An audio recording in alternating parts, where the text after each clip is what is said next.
पिछले 70 सालों में ऐसा क्या हुआ कि भारतीय संस्कृति, भारतीय इतिहास और भारतीय साहित्य तीनों बंधक बना लिए गए, तोड़ दिए गए, मरोड़ दिए गए और उनका पतन कराने की एक साजिश रची गई। जी हाँ, मैं बात कर रहा हूँ भारतीय इतिहास। जब मैं बोलता हूँ तो भारत का इतिहास कुछ 400-500 साल पुराना नहीं है। भारत का इतिहास हजारों हजार साल पुराना है, दसियों हजार साल पुराना है। ऐसा क्या हुआ कि आज जब बच्चों को पढ़ाई कराई जाती है तो उनको इतिहास के बारे में पता ही नहीं होता, उन्हें संस्कृति के बारे में पता नहीं होता, उन्हें भारतीय साहित्य के बारे में पता नहीं होता। ये हुआ था 1947 से लेकर 1977 तक। अगर हम एक खंड बनाएं और इसमें देखें कि क्या हो रहा था, क्योंकि human resource and development ministry इस विषय को देखती, तो उस समय ये शिक्षा की जो मिनिस्ट्री है ये किसके पास थी, कौन कौन लोग थे और उनकी विचारधारा क्या हो सकती है, ये आप सोचेंगे।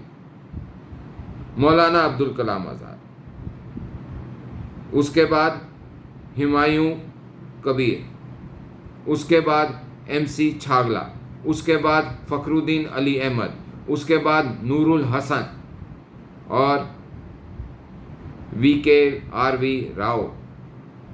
कुछ जो शुरू में नाम लिए वो कांग्रेसी थे, एक धर्म विशेष के, और उसके बाद वामपंथियों का कब्जा हुआ, वामपंथी विचारधारा का कब्जा हुआ और ये सिद्ध हुआ, सुनियोजित तरीके से बनाया गया ये सिस्टम कि यही लोग देखेंगे साहब।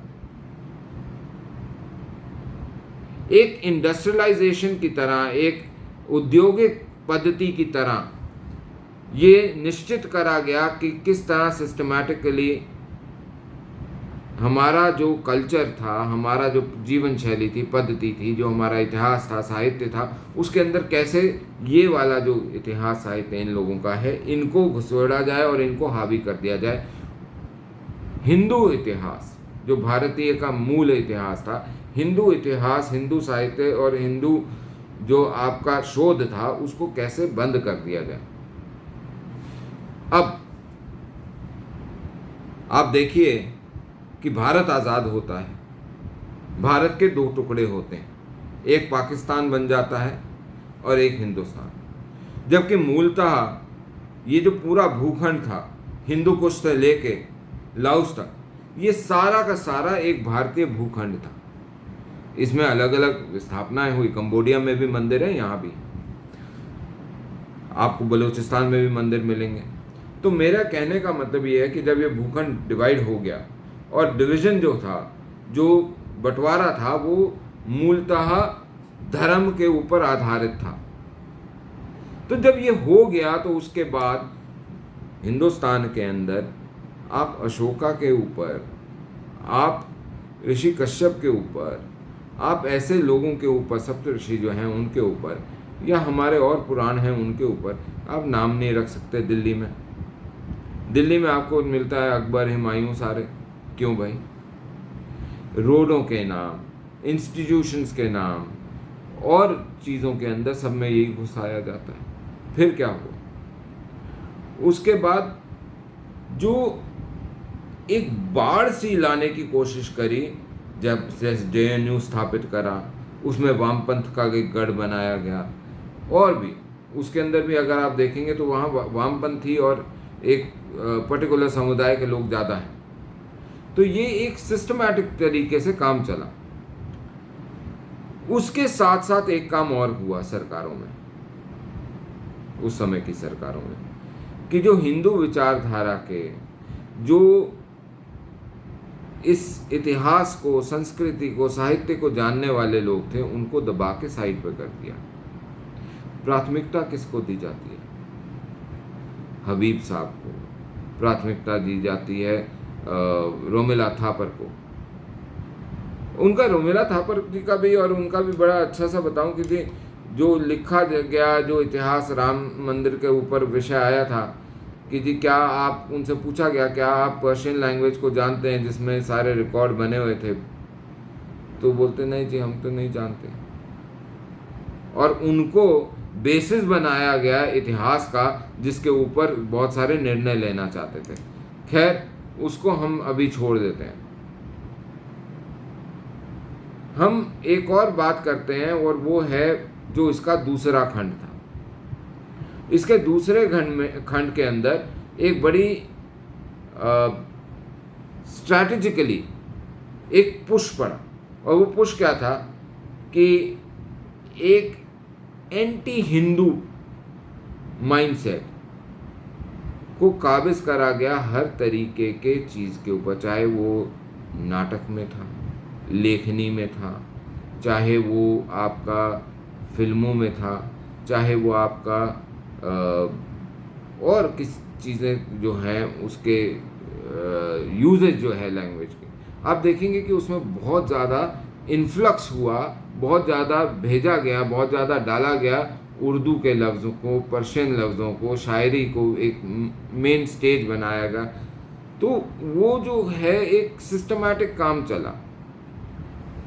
ये हो क्या रहा था, ये हिंदुज़म को रोकने के लिए, हिंदू माइंडसेट दोबारा ना आगे आ पाए, उसके लिए एब्राहमिक रिलीजन्स की सोच को बढ़ावा देना, ये एक काम चल रहा था।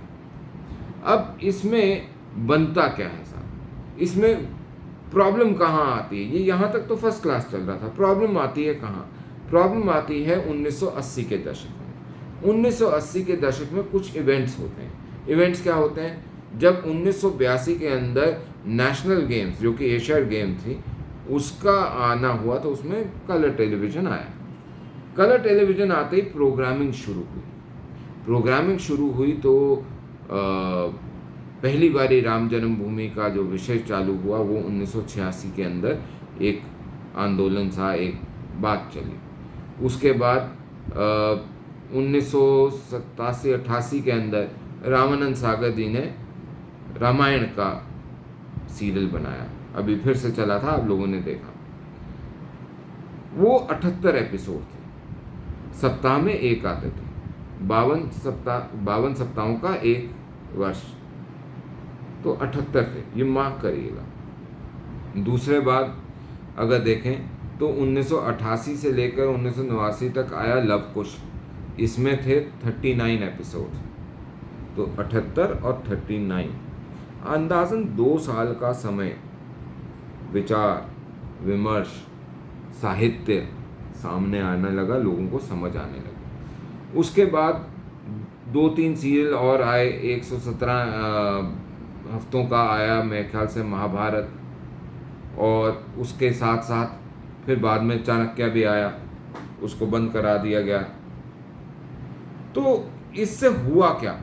इससे जो देखो ह्यूमन एक इंसान की प्रवृत्ति होती है कि वो अपने मूल पे वापस लौट के जाता है, तो वो जो मूल था उसके तरफ एक जागृति पैदा हुई। उस जागृति का असर ये हुआ कि लोग सवाल पूछने लग गए, लोगों के अंदर वो हिंदू अस्मिता दोबारा जागने लगी। लेकिन इसके साथ साथ आपको ये भी समझना पड़ेगा कि 1990 के दशक में क्या होता है। 1990 के दशकों में ये होता है कि ये जो फोर्सेस हैं ये समझ जाती हैं कि इस तरीके की एक जागृति आ रही है, तो उसको काउंटर कैसे करा जाए। उसको काउंटर करने के लिए ये लोग करते ये हैं कि जितने भी ये इंस्टीट्यूशंस अब बन गए, film making, drama, mass communication और ये वो, आप देखेंगे मूलतः जैसे JNU है, अलीगढ़ मुस्लिम यूनिवर्सिटी है, जामिया है, इस प्रकार के कॉलेजेस के अंदर, इस प्रकार के इंस्टीट्यूशंस के अंदर, संस्थाओं के अंदर इनके कोर्सेज ज़्यादा बढ़ा दिए गए, इनकी जगह बढ़ा दी गई और वहाँ पे इन्फ्लुएंस करना शुरू कर। आप देखेंगे टेक्नीशियंस देखें, आप और चीज़ें देखेंगे, आप रिपोर्टिंग देखेंगे, आप न्यूज़ चैनल्स के अंदर जाते हैं, मैं तो जाता रहता हूँ न्यूज़ चैनल्स में, तो मैं भी देखता हूँ वहाँ एक समुदाय विशेष के लोग बहुत ज़्यादा घुसे हैं। वो किसी भी कारण से उसको हावी ना होने देने के लिए वो पहले से बफर क्रिएट करा हुआ है, आज भी, कल भी, परसों भी। तो ये जो चीज़ है ये चलती रही। अब आप देखो, मैं आपको बताऊं कि NCERT का सिलेबस, उसके अंदर सेंट्रल इस्लामिक कंट्रीज़ के ऊपर बात करते हैं, उसके अंदर मुग़ल एरा के अंदर बात करते हो आप हिस्ट्री के अंदर, आप हिस्ट्री के अंदर बात करते हो सूफिज़म एंड भक्ति, और आप बात करते हो हिस्ट्री के अंदर कि जी किस तरीके से आपकी चीज़ें हुई। लेकिन ये सारी की सारी चीज़ें जो हैं ये सीमित हो जाती हैं आज से 550-600 साल तक। उससे पहले का इतिहास नहीं था क्या? उससे पहले का इतिहास भी बहुत बड़ा था, तो वो क्यों नहीं दिखाया जाता, ये एक सोचने का विषय है। तो आज मैं जब आपसे बात कर रहा हूँ तो मैं इतनी सी चीज़ बोलूँगा कि ये मैंने आपको कुछ मुख्य बिंदु दिए हैं, कहाँ कहाँ चीज़ें कैसे कैसे हैं वो आपको बताई हैं। ज़रा सोचिएगा, समझिएगा कि हमारे साथ क्या हुआ।